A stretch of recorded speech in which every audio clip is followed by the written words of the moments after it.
জুলাই ঘোষণাপত্রে খসড়া চূড়ান্ত করেছে অন্তর্বর্তী সরকার। 5 আগস্ট বিকেল 5টা জাতির সামনে উপস্থাপন করা হবে। জুলাই আগস্ট হত্যাকাণ্ডে শেখ হাসিনার মামলা সাক্ষ্য গ্রহণ শুরু কাল। আদালতের অনুমতি নিয়ে সরাসরি সম্প্রচার করা হবে। মালিক পক্ষ পালিয়ে যাওয়ায় বন্ধ বিভিন্ন শিল্প কারখানা, বললেন শ্রম উপদেষ্টা। শ্রমিকদের নিরাপত্তা নিশ্চিতে জোর। আমরা যখন একটা ডেমোক্রেটিক প্রসেসের কথা বলছি, সেই ডেমোক্রেটিক প্রসেস শুধু স্টেট লেভেলে হলে তো হবে না, প্রত্যেক জায়গাতে এটা হতে হবে। রামুতে সিএনজি অটো রিকশাকে কক্সবাজার এক্সপ্রেস ট্রেনের ধাক্কা, ঘটনাস্থলে 4 যাত্রীর মৃত্যু। এবং ভুতুরে বিল আর লোডশেডিং অতিষ্ঠ কুষ্টিয়াবাসী, পল্লী বিদ্যুতের অভিযোগ দিয়েও মেলে না প্রতিকার, উল্টো গ্রাহক হয়রানি। আমন্ত্রণ দেশ জনপদ সংবাদে, শুনছিলেন শিরোনাম, সাথে আছি বিপাশা চক্রবর্তী। আগামী মঙ্গলবার বিকেল 5টায় গণ অভ্যুত্থানের সব পক্ষের উপস্থিতিতে জুলাই ঘোষণাপত্র জাতির সামনে উপস্থাপন করা হবে বলে জানিয়েছেন প্রধান উপদেষ্টার প্রেস সচিব শফিকুল আলম। শনিবার দুপুরে নিজের ভেরিফাইড ফেসবুক পেজে এক পোস্টের মাধ্যমে বিষয়টি নিশ্চিত করেছেন তিনি। ফেসবুকে পোস্টে তিনি লিখেন, অন্তর্বর্তী সরকার জুলাই ঘোষণাপত্রের খসড়া চূড়ান্ত করেছে। আগামী মঙ্গলবার 5 আগস্ট 2025 বিকেল 5টায় গণ অভ্যুত্থানের সকল পক্ষের উপস্থিতিতে জুলাই ঘোষণাপত্র জাতির সামনে উপস্থাপন করা হবে। এই বিষয়ে বিস্তারিত অবিলম্বে ঘোষণা করা হবে। এর আগে সকালে তথ্য ও সম্প্রচার মন্ত্রণালয়ের আয়োজনে অনুষ্ঠিত পুনর্জাগরণ র্যালি শেষে তথ্য উপদেষ্টা মাহফুজ আলম জানান, বহুল প্রতীক্ষিত 5 ঘোষণাপত্র জুলাই আগস্টের আগেই প্রকাশিত হতে পারে।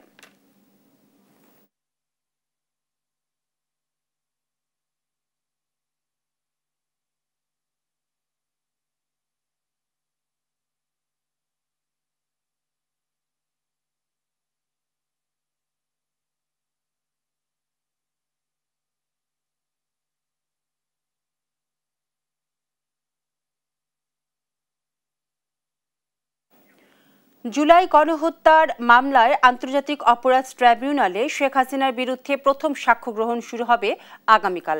ট্রাইব্যুনালের অনুমতি সাপেক্ষে করা হতে পারে লাইভ সম্প্রচার। শনিবার এই তথ্য জানান tribunal prosecutor Gazi MH Tamim. এর আগে গত 10 জুলাই আন্তর্জাতিক অপরাধ ট্রাইব্যুনাল জুলাই আগস্টের মানবতা বিরোধী অপরাধের মামলায় শেখ হাসিনা সহ 3 জনের বিচার শুরুর আদেশ দেন। মামলা থেকে আসামিদের অব্যাহতির আবেদন খারিজ করে বিচারপতি মোহাম্মদ গোলাম মর্তুজা মজুমদারের নেতৃত্বে গঠিত 3 সদস্যের আন্তর্জাতিক অপরাধ ট্রাইব্যুনাল 1 এই আদেশ দেন। এই মামলায় 3 আগস্ট সূচনা বক্তব্য এবং 4 আগস্ট থেকে সাক্ষ্য গ্রহণ শুরু হবে বলে জানানো হয়। তবে তার একদিন আগে আগামীকালই হচ্ছে সাক্ষ্য গ্রহণ শুরু। এই মামলায় শেখ হাসিনা এবং আসাদুজ্জামান খান কামাল পলাতক। অন্যদিকে সাবেক আইজিপি মামুন বর্তমানে কারাগারে আটক রয়েছেন। নিজের অপরাধ স্বীকার করে রাজসাক্ষী হয়েছেন চৌধুরী মামুন।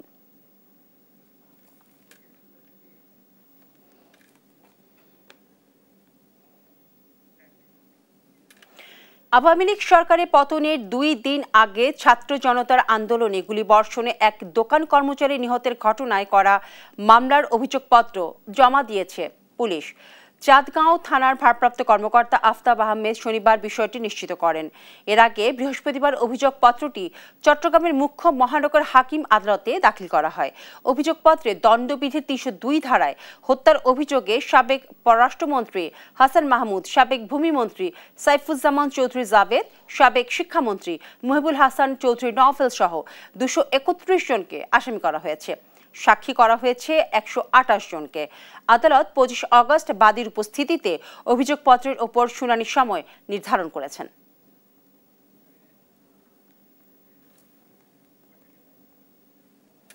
আইনশৃঙ্খলা পরিস্থিতি স্বাভাবিক রাখা কঠিন কাজ উল্লেখ করে স্বরাষ্ট্র উপদেষ্টা জাহাঙ্গীর আলম চৌধুরী বলেছেন, নিষিদ্ধ সংগঠন আওয়ামী লীগের সাথে বাহিনীর কেউ জড়িত থাকলে নেওয়া হবে ব্যবস্থা।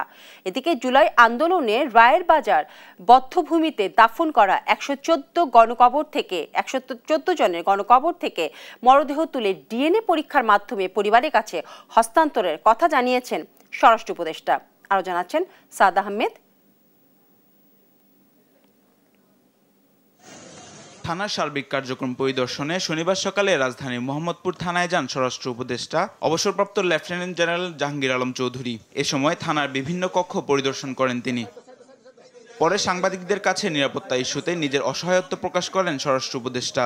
আওয়ামী লীগের বিভিন্ন গোপন বৈঠকের বিষয়ে তিনি বলেন, নাশকতার অপচেষ্টা শক্ত হাতে দমন করা হবে। এর সাথে জড়িত যে কোনো বাহিনীর সদস্যকে ছাড় দেওয়া হবে না। যে বাহিনী যে জড়িত থাকবে কাউকেই ছাড় দেওয়া হবে না, সবারই আইনের আওতায় নিয়ে আসা হবে। আর যেহেতু আপনারা বললেন যে তাদের কার্যক্রম নিষিদ্ধ করা হয়েছে, এবং তারাও যদি কোনো রকমের অপকর্ম করতে চায় কোনো রকমের ছাড় পাবে না। এদিকে থানা পরিদর্শন শেষে জুলাই আন্দোলনে শহীদদের গণকবর জিয়ারত করতে রায়ের বাজার বধ্যভূমিতে যান জাহাঙ্গীর আলম চৌধুরী। সেখানে গণকবর ঘুরে ডিএনএ শনাক্তের মাধ্যমে স্বজনদের কাছে মরদেহ হস্তান্তরের কথা জানান তিনি। আমরা অবশ্য আছে যে এদের কিভাবে শনাক্ত করা যায়, এই জন্য আমাদের চিন্তা ভাবনা আছে এবং খুব তাড়াতাড়ি আমরা হয়তো একটা শনাক্ত করার ব্যবস্থা করব। এতদিন হয়েছিল তাদের আত্মীয় স্বজন অনেকেই মানে কবর উঠানো হোক রাজি হয় নাই, এখন মোটামুটি তারা সবাই রাজি হয়েছে। যদি তারা সবাই রাজি হয়ে যায় আমরা তাদের মানে তাদের ডেড বডি আমরা শনাক্ত করব, এবং যদি কেউ ডিএনএর মাধ্যমে, আর যদি কেউ এখান থেকে তাদের গ্রামের বাড়িতে নিয়ে যেতে চায় ওটাও আমরা তাদের অ্যালাউ করব। গণকবর সৃষ্টির নেপথ্যে থাকা সবাইকে আইনের আওতায় আনার হুঁশিয়ারিও দেন তিনি। মাহবুব তামিম, দেশ টিভি, ঢাকা। কিছু লোক শিল্প প্রতিষ্ঠান গড়ে টাকা পাচার করে দেশ থেকে পালিয়ে যাওয়ায় অনেক কারখানা বন্ধ রয়েছে বলে জানিয়েছেন শ্রম উপদেষ্টা এম সাখাওয়াত হোসেন। শনিবার সকালে রাজশাহী পেশাগত স্বাস্থ্য নিরাপত্তা বিষয়ক গবেষণা এবং প্রশিক্ষণ ইনস্টিটিউটে মতবিনিময় সভা শেষে তিনি এই কথা বলেন। শ্রমিকের বেতন পরিশোধের জন্য কারখানা মালিকের সম্পদ বাজেয়াপ্ত করা হবে বলেও জানান তিনি।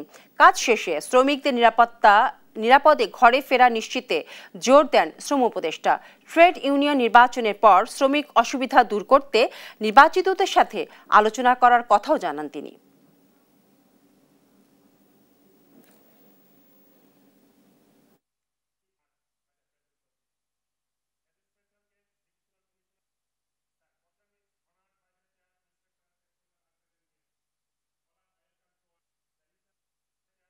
শ্রমিক ফেডারেশন বা শ্রমিক ইউনিয়ন যেগুলো আছে সেগুলো দেখা যাচ্ছে যে এক ধরনের একজন ছিল, তাকে সরিয়ে আরেকজন বসে গেছে, কিন্তু কোনো নির্বাচন এখনো হয়নি।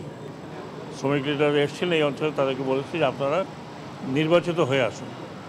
আপনারা নির্বাচিত হয়ে আসলে আমরা বুঝবো যে আপনারা সব শ্রমিকের পক্ষে কথা বলছেন।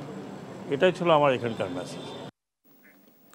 যারা নতুন নতুন তত্ত্ব নিয়ে হাজির হচ্ছে তারা সংসদীয় গণতন্ত্রে বিশ্বাসী নয় বলে মন্তব্য করেছেন বিএনপি স্থায়ী কমিটির সদস্য আমির খসরু মাহমুদ চৌধুরী। শেখ হাসিনা সংসদীয় প্রক্রিয়াকে ধ্বংস করে দিয়েছে উল্লেখ করে তিনি আরও বলেন, যেসব বিষয়ে ঐক্য হবে তা সংসদে সমাধান করা হবে। শনিবার সকালে রাজধানীর নীলক্ষেতে বিএনপির প্রয়াত ভাইস চেয়ারম্যান আব্দুল মান্নানের পঞ্চম মৃত্যুবার্ষিকী উপলক্ষে আয়োজিত স্মরণ সভায় প্রধান অতিথির বক্তব্যে এসব কথা বলেন তিনি। আমির খসরু মাহমুদ চৌধুরী আরও বলেন, গণতান্ত্রিক প্রক্রিয়ায় দ্রুতই ফিরে যেতে হবে। বিপ্লবোত্তর যেসব দেশ দ্রুত গণতন্ত্রে ফিরে যেতে পারেনি তারা গৃহযুদ্ধের দিকে গিয়েছে, আর রাজনৈতিক সংস্কৃতির পরিবর্তন না আনতে পারলে কোনো সংস্কারই কাজে আসবে না বলে জানান আমির খসরু মাহমুদ চৌধুরী।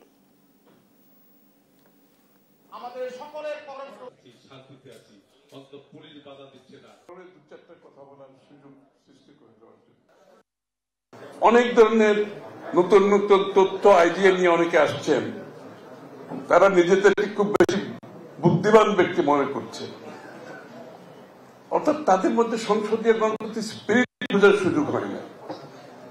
তারা সংসদীয় গণতন্ত্রের উপর আবার নতুন নতুন কমিটি করে তারা সংসদ এবং সরকারকে নিয়ন্ত্রণ করার চেষ্টা করছে।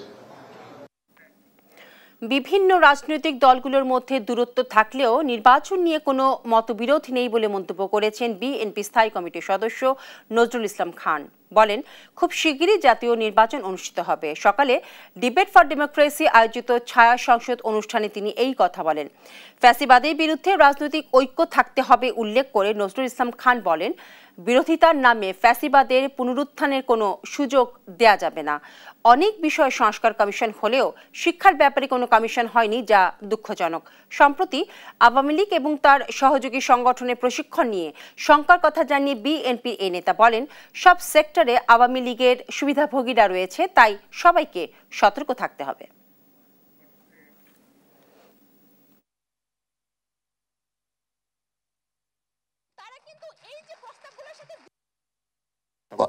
আমাদের দলগুলির মধ্যে যে দূরত্বই থাকুক না কেন, এরা কেউই অগণতান্ত্রিক দল না, এরা সবাই গণতান্ত্রিক দল এবং সবাই বোঝেন যে গণতন্ত্রের বাহন হলো নির্বাচন। নির্বাচনের পিঠে চড়েই গণতন্ত্র আগায়, প্রতিষ্ঠিত হয়। কাজে নির্বাচনের ব্যাপারে কারো কোনো বাধা আছে বলে আমি মনে করি না। আমি মনে করি যে নির্বাচনের জন্য যেটা দরকার সেটা হলো নির্বাচনী পরিবেশ, নির্বাচনের প্রস্তুতি এবং জনগণের আকাঙ্ক্ষা, এ সবই নির্বাচনের পক্ষে আছে। অতএব আমি মনে করি যে ঠিক হবে। জামায়াতে ইসলামের আমির ডক্টর শফিকুর রহমানের ওপেন হার্ট সার্জারি সফলভাবে সম্পন্ন হয়েছে বলে জানিয়েছেন সার্জারির নেতৃত্বে থাকা ডক্টর জাহাঙ্গীর কবির। আমিরের হৃৎপিণ্ডে 4টি বাইপাস করা হয়েছে উল্লেখ করে তিনি বলেন, আগামী 7 দিনের মধ্যে বাসায় ফিরতে পারবেন জামায়াতের আমির। শনিবার রাজধানীর একটি বেসরকারি হাসপাতালে তার অস্ত্রোপচার সম্পন্ন করা হয়। এর আগে এই দিন সকাল 7টায় তাকে নেওয়া হয় অপারেশন থিয়েটারে। এ সময় জামায়াতে নায়েবে আমির ডক্টর আব্দুল্লাহ মোহাম্মদ তাহের দেশবাসীর কাছে আমিরের সুস্থতায় দেশবাসীর কাছে দোয়া প্রার্থনা করেন। গেল 19 জুলাই রাজধানীর সোহরাওয়ার্দী উদ্যানে অনুষ্ঠিত জামায়াতের জাতীয় সমাবেশে অংশগ্রহণ শেষে হঠাৎ অসুস্থ হয়ে পড়লে শফিকুর রহমানকে তাৎক্ষণিকভাবে একটি স্থানীয় হাসপাতালে ভর্তি করা হয়। বিভিন্ন পরীক্ষা নিরীক্ষায় ডাক্তার শফিকুর রহমানের হার্টে 5টি ব্লক ধরা পড়ে।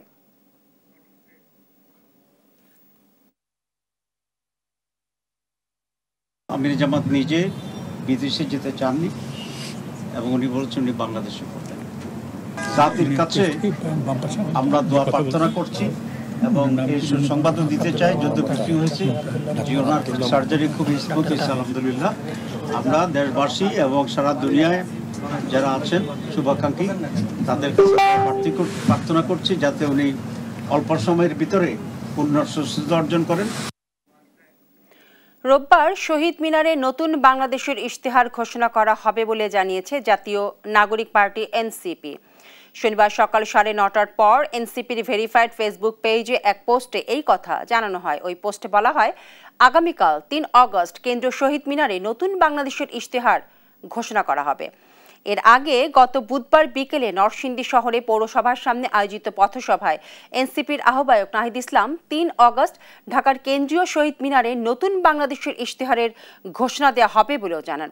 সেই দিন সবাইকে শহীদ মিনারে যোগদানে আমন্ত্রণ জানান নাহিদ ইসলাম।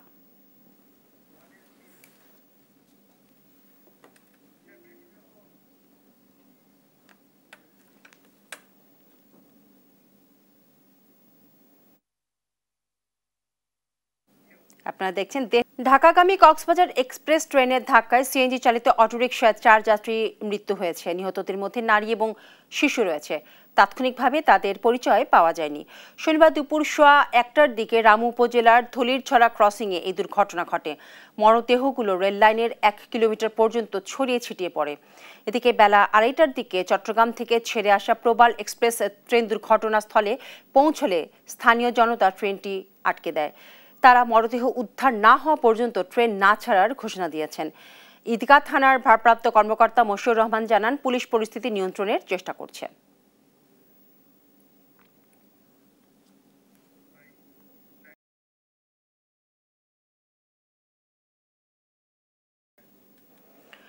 পাল্টা শুল্ক নিয়ে যুক্তরাষ্ট্রের সঙ্গে বাণিজ্য চুক্তিতে বাংলাদেশের স্বার্থ বিসর্জনের কোনো সুযোগ নেই বলে মন্তব্য করেছেন বাণিজ্য উপদেষ্টা শেখ বশিরউদ্দিন।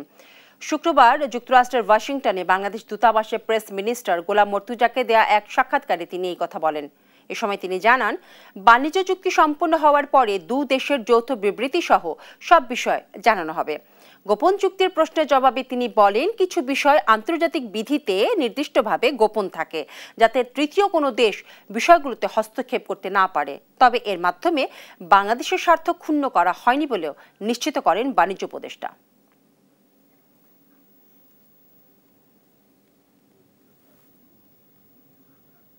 আপনি অবতারণা করলেন যে আমরা একটা গোপনীয়তার চুক্তি করেছি।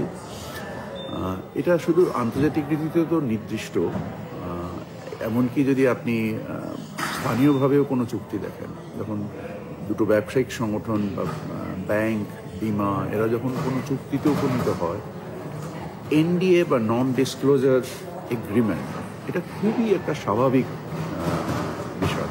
এর মাধ্যমে দেশের স্বার্থ ক্ষতিগ্রস্ত করার কোনো উপাদান থাকলে আমরা সেই চুক্তিতে উপনীত হব না, এটাই তো স্বাভাবিক।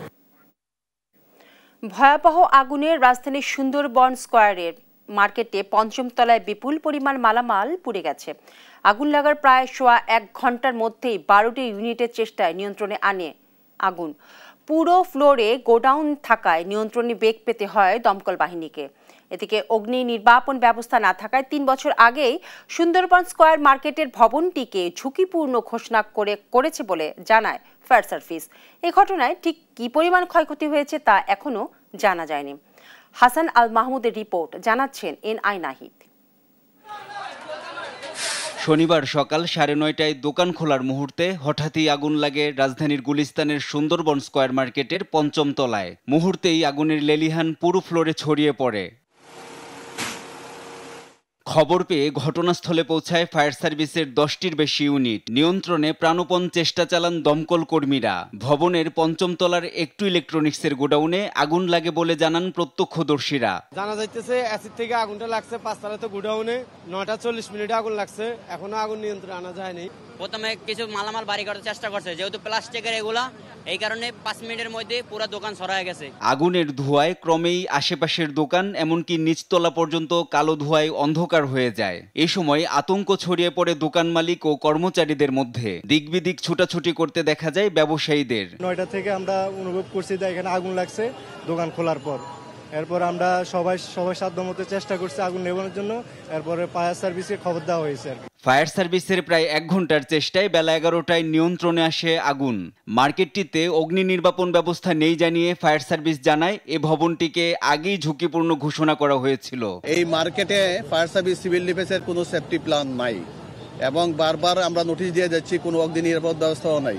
আমরা প্রতিবারই কিন্তু এই বিল্ডিংটাকে আমরা একবার অগ্নি নির্বাপনের ঝুঁকিপূর্ণ ভবন হিসাবে চিহ্নিত করেছিলাম। 5ম তলায় পুরোটা গুদাম থাকায় আগুন নিয়ন্ত্রণে ব্যাগ পেতে হয় বলে জানিয়েছে ফায়ার সার্ভিস। 5 তলায় প্রত্যেকটা গুদাম ছিল, দোকানের গুদাম ছিল, এটা মার্কেটের গুদাম হিসেবে ব্যবহার করা হতো, যার কারণে সবগুলো গুদামের শাটারগুলো কিন্তু লাগানো ছিল। মার্কেটের নিরাপত্তায় সেখানে মোতায়েন করা হয়েছে বিপুল পরিমাণ সেনাবাহিনী ও বিজিবি সহ আইন শৃঙ্খলা রক্ষাকারী বাহিনীকে। তবে এ ঘটনায় কি পরিমাণ ক্ষতি হয়েছে তাৎক্ষণিকভাবে তা জানা যায়নি। এনআই নাহিদ, দেশ টিভি, ঢাকা। খুলনায় আলাদা ঘটনায় ছুরিকাঘাতে 2 জনকে হত্যা করেছে দুর্বৃত্তরা। শনিবার ভোর 5:30টার দিকে খুলনার দিঘলিয়া উপজেলার বারাকপুর এলাকায় আল আমিন শিকদার নামে এক ভ্যান চালককে কুপিয়ে হত্যা করেছে দুর্বৃত্তরা। আল আমিনের স্ত্রীর পূর্বের স্বামী আসাদুল এই হত্যাকাণ্ড ঘটিয়েছে বলে জানিয়েছে পুলিশ। এর আগে শুক্রবার রাত 9টার দিকে 3 জন যুবক খুলনায় সোনারডাঙ্গা সবুজবাগ এলাকায় মনোয়ার হোসেন টগর নামে এক ঠিকাদারকে বাড়িতে ঢুকে ছুরিকাঘাত করে পালিয়ে যায়। পরে তাকে উদ্ধার করে খুলনা মেডিকেল কলেজ হাসপাতালে নিলে চিকিৎসক টগরকে মৃত বলে ঘোষণা করেন।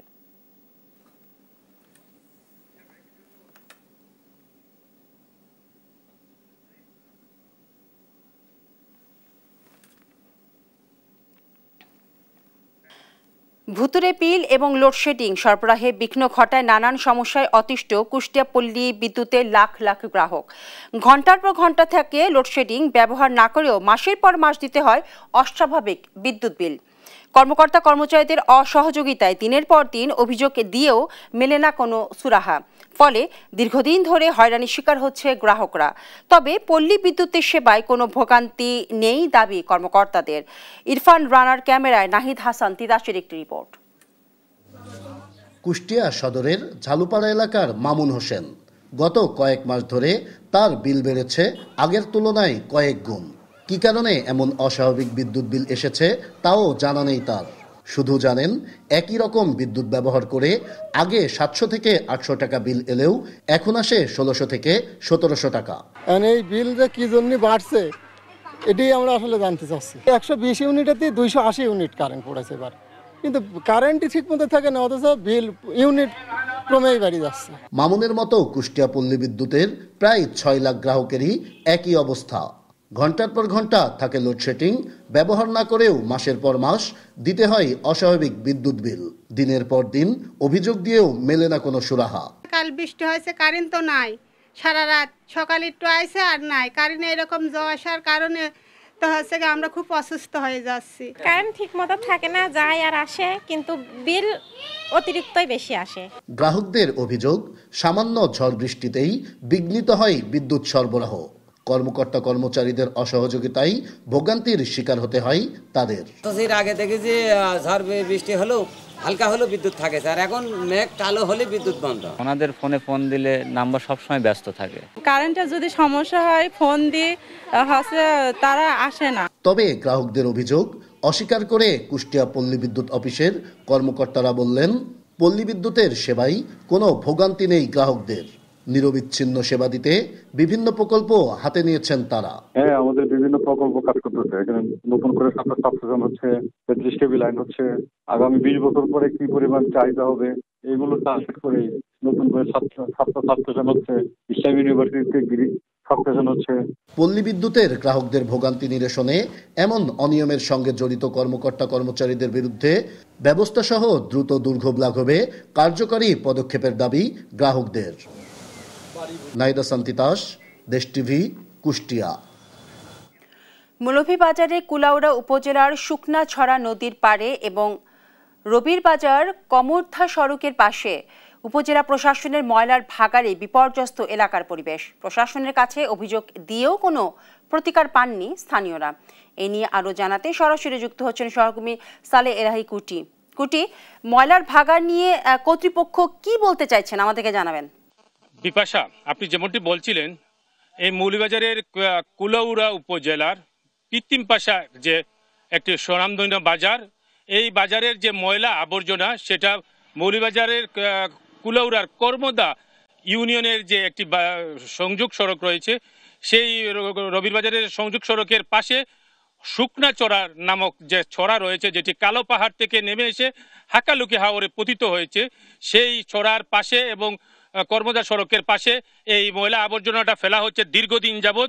এই কর্মদা ইউনিয়নের যে একটি পুকুর খনন করে যে পুকুরের যে ময়লা আবর্জনা এবং বাজারের যে নিত্য প্রয়োজনীয় যে পচা দ্রব্য সামগ্রী সেইটা এখানে এসে ফেলা হচ্ছে। এতে যে এলাকার প্রায় কয়েক হাজার মানুষ এই এলাকা দিয়ে, এই রাস্তা দিয়ে যাতায়াত করেন এবং শুকনাচড়া দিয়ে পানিটা হাকালুকি হাওরে নিমজ্জিত হয়, যার কারণে এই ময়লা আবর্জনার কারণে যেমন মানুষের দুর্ভোগ বেড়েছে, ময়লা আবর্জনার গন্ধে পরিবেশ বাড়ি হয়ে আসছে এবং পরিবেশের যে ভারসাম্য রক্ষা সেটা অনেকটা নষ্ট হয়ে গেছে এবং পাশের যে ফসলি জমি রয়েছে সেটা অনেকটা নষ্ট হয়ে গেছে এবং মানুষের অনেকটা স্বাস্থ্যহানি করছে বলে আমাকে জানিয়েছেন। আমি কথা বলেছিলাম এলাকার লোকজনের সাথে, তারা আমাকে জানিয়েছেন যে তারা এই বিষয়ে প্রশাসনের সাথে যোগাযোগ করেও এই ময়লা আবর্জনা ফালানো থেকে বিরত থাকার জন্য তারা আবেদন নিবেদন করে কোনো সফলতা পান নাই, যার কারণে এই অব্যাহতভাবে এই 4 থেকে 5 মাস যাবৎ এই বাজারের ময়লা এনে ফেলে দিয়ে এই এলাকার পরিবেশটা নষ্ট করা হচ্ছে এবং এই এলাকার পানি যে হাকালুকি হাওরে যাচ্ছে, সেই হাকালুকি হাওরে পানি যাওয়ার পরে এখানে পানিটাও অনেকটা দূষিত হয়ে পড়ছে, যার কারণে যে মাছের উৎপাদন সেটা অনেকটাই ব্যাহত হচ্ছে। এখানে আমার সাথে আছেন একজন এলাকার স্থানীয় লোক, তিনি আমাকে জানাচ্ছেন যে তার এলাকায় কি সমস্যা হচ্ছে। আপনার যে এই যে ময়লা আবর্জনা ফেলায় কি সমস্যা হচ্ছে আপনার? জি ধন্যবাদ। এখানে রবির বাজার থেকে ময়লা আবর্জনা ফেলা হচ্ছে, অনেক কাঁচরা জিনিসপত্র এনে ফেলা হচ্ছে। কর্মদা ইউনিয়নের প্রবেশ পথ এখানে শুকনাচড়া নদীর পাশে। তো এখানে দেখা গেছে কর্মদা ইউনিয়ন একটা পর্যটন সমৃদ্ধ এলাকা, দেশ বিদেশ থেকে অনেক হাজার হাজার লোক এখানে দেখতে আসেন আমাদের কালো পাহাড় চা বাগান এরিয়া। তো এখানে প্রবেশ মুখে এরকম দেখতে বিশ্রী লাগছে, দুর্গন্ধ ছড়াতে, পরিবেশ দূষিত হচ্ছে।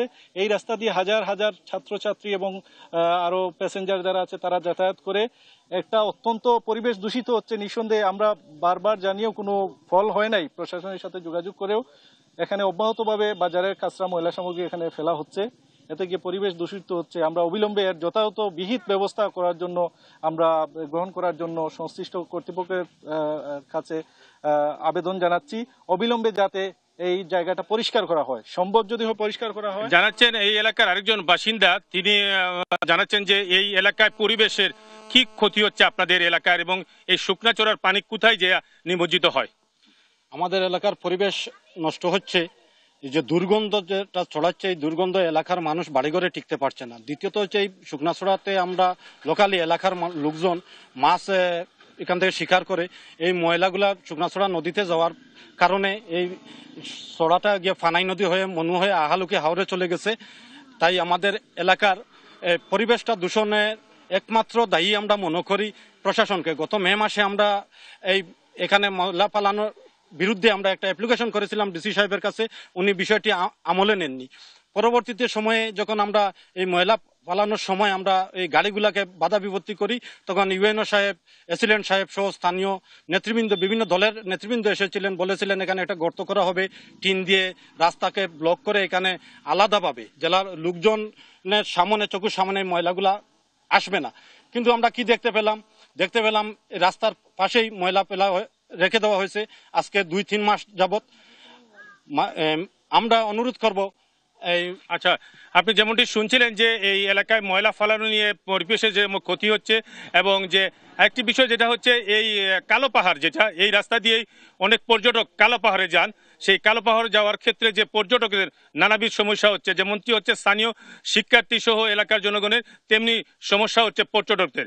অর্থাৎ এই ময়লা ফালানো নিয়ে ময়লার বাগার সৃষ্টি মানুষের জনদুর্ভোগ চরম আকার ধারণ করছে। এই হচ্ছে মৌলভীবাজারের কর্মদা ইউনিয়নের এই ময়লার বাগার নিয়ে সর্বশেষ। চাঁপাইনবাবগঞ্জ সীমান্তের পদ্মা নদী থেকে শফিকুল ইসলাম শফিক নামে এক ব্যক্তির অ্যাসিডে ঝলসানো মরদেহ উদ্ধার করা হয়েছে। শনিবার দুপুরে পাঁকা ইউনিয়নের বাতাসি মোড় এলাকার পদ্মা নদী থেকে মরদেহটি উদ্ধার করা হয়। বিষয়টি নিশ্চিত করে 53 বিজিবির ব্যাটালিয়নের অধিনায়ক ফাহাদ মাহমুদ রিঙ্কু। তিনি বলেন, কিভাবে তার মৃত্যু হয়েছে এটি নিশ্চিত হওয়া যায়নি। নিহতের ভগ্নিপতি জানান, বৃহস্পতিবার গরু আনার জন্য ভারতে যান শফিকুল ইসলাম। এরপর থেকেই নিখোঁজ ছিলেন তিনি। তবে স্থানীয়দের অভিযোগের তীর বিএসএফ এর দিকেই।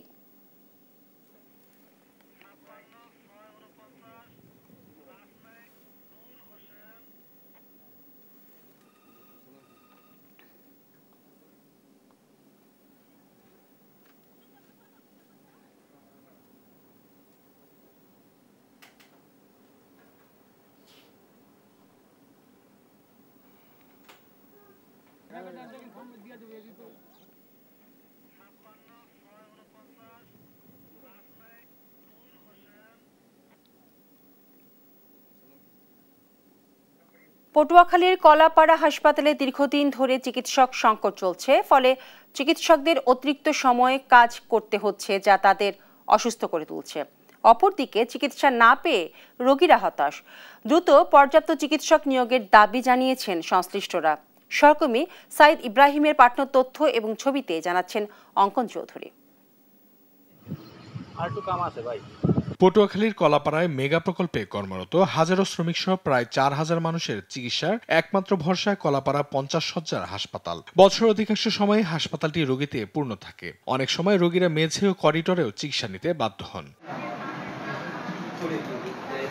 তবে 36টি চিকিৎসক পদের বিপরীতে মাত্র 4 জন চিকিৎসক দিয়ে চলছে সেবা কার্যক্রম। ফলে চিকিৎসকদের অতিরিক্ত কাজ করতে গিয়ে নিজেরাই অসুস্থ হয়ে পড়ছেন। বহুবার কর্তৃপক্ষকে জানানো হলেও এখনো সমস্যার সমাধান হয়নি। আর কাঙ্ক্ষিত সেবা না পেয়ে রোগীরাও ক্ষোভ প্রকাশ করছেন। এখানে রোগী আছে, ডাক্তার নাই, ডাক্তার কম, যার গতিকে রোগী চিকিৎসা ঠিকমতো পাইতেছে না। ডাক্তারের যে সমস্যা, এগুলো তো দেখা উচিত। তাদের ভিতরে ডাক্তার দৈনিক একবারই আসে, ডাক্তার সংকট। টাইম মতো তারা সুচিকিৎসা দিতে পারতেছে না। এই অবস্থায় এই হসপিটালে ডাক্তার বাড়ানো উচিত। রোগীর চাপ বেশি তো, অথচ ডাক্তার নেই। আমাদের এই জায়গায় 2 জন হয়তো মনে হয় ডাক্তার আছে। মাত্র 4-5 জন চিকিৎসক দিয়ে এত বিপুল সংখ্যক রোগী সামলানো খুবই কঠিন হয়ে পড়ে বলে জানান হাসপাতালের জুনিয়র কনসালটেন্ট। মাত্র 4-5 জন ডাক্তার দিয়ে এই বিশাল রোগীর সংখ্যা ম্যানেজ করা তো খুবই কঠিন, এবং এতে ওয়ার্কলোড বা কাজের চাপ বেড়ে যাওয়াতে আমরা ডাক্তাররাও অসুস্থ হয়ে পড়ছি। এত যখন সংকট হয়, তখন এই যে 3 বেলা করে ডিউটিটা কিভাবে করবে, কে করবে? যার কারণে হচ্ছে কি, যারা আছে যেমন যে আমাদের ইউএইচএপিও প্রতিদিন উনি নাইট করতেছে, কারণ উনি একমাত্র পুরুষ এখন ডাক্তার এখন আছে। জেলা চিকিৎসক সংকটের বিষয়টি ঊর্ধ্বতন কর্তৃপক্ষকে জানানো হয়েছে বলে জানান সিভিল সার্জন। সংকট সত্ত্বেও আমরা চেষ্টা করছি জনগণকে স্বাস্থ্যসেবা দিয়ে যাওয়ার। অচিরেই সাধারণ মানুষের চিকিৎসা সেবা নিশ্চিতে চিকিৎসক নিয়োগের উদ্যোগ গ্রহণ করবেন সরকার, এমনটাই প্রত্যাশা সকলের। অঙ্কন চৌধুরী, নিউজ ডেস্ক, দেশ টিভি। রাজশাহী বিশ্ববিদ্যালয়ের উদ্যোক্তা এবং বেসরকারি খাতের অংশগ্রহণে aquaculture future advancing sustainable enterprises in Bangladesh শীর্ষক সেমিনার হয়েছে। শনিবার দুপুরে রাবির ইঞ্জিনিয়ারিং ফ্যাকাল্টির গ্যালারিতে এই সেমিনার হয়।